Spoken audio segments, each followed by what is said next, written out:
Pour illustrer le mouvement composé dans le plan, voici un exercice qui consiste en l'étude du mouvement d'un point P qui peut se mouvoir dans une rainure réalisée sur un disque. Ce disque peut rouler sans glisser sur le plan horizontal. Alors, son centre O a une vitesse de 4 mètres par seconde horizontale vers la droite.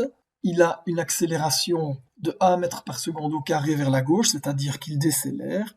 Et le point P se meut avec une vitesse constante de 2 mètres par seconde dans la rainure, c'est-à-dire par rapport au disque. Alors, on vous demande de calculer les vitesses et accélérations absolues du point P. Les réponses vous sont données dans les vecteurs unitaires grand I, grand J, associés respectivement aux axes horizontal et vertical X et Y. Voici les réponses. Vitesse absolue du point P égale 8,66 I moins 2,66J. Et l'accélération du point P égale moins 79 neuvième fois I moins 154 neuvième fois J.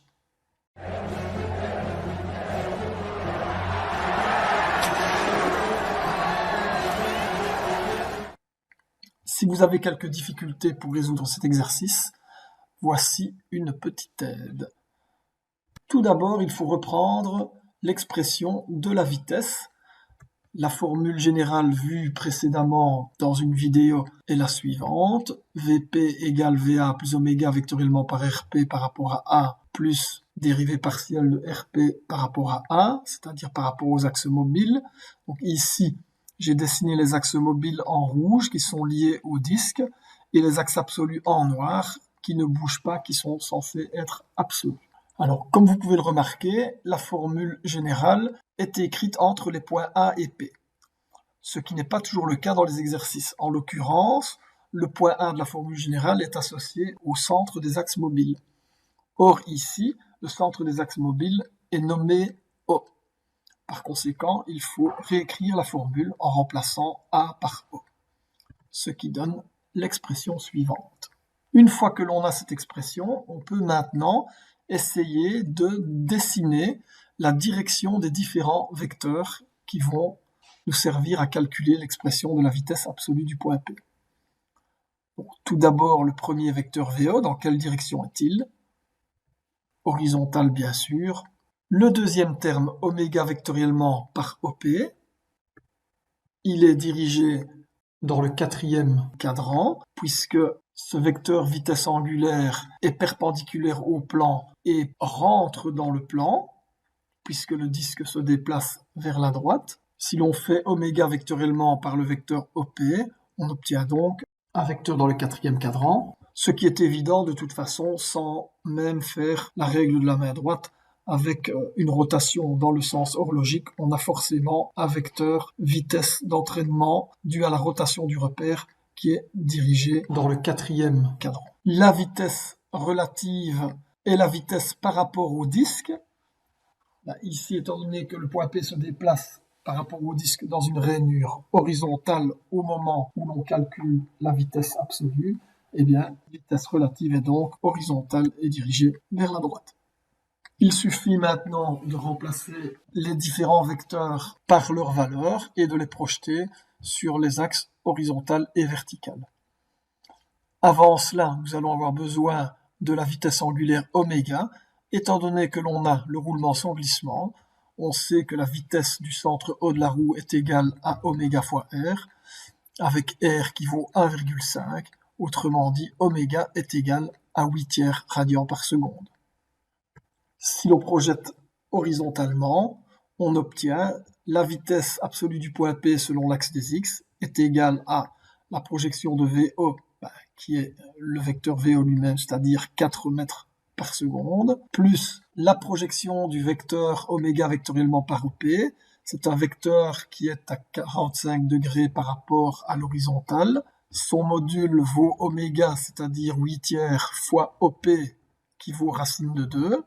Donc 8 fois racine de 2 fois le cosinus de l'angle qui vaut 45 degrés, c'est-à-dire fois racine de 2 sur 2, plus la vitesse relative du point P par rapport à la rainure, c'est-à-dire plus 2, ce qui nous donne la réponse Vpx égale 8,66.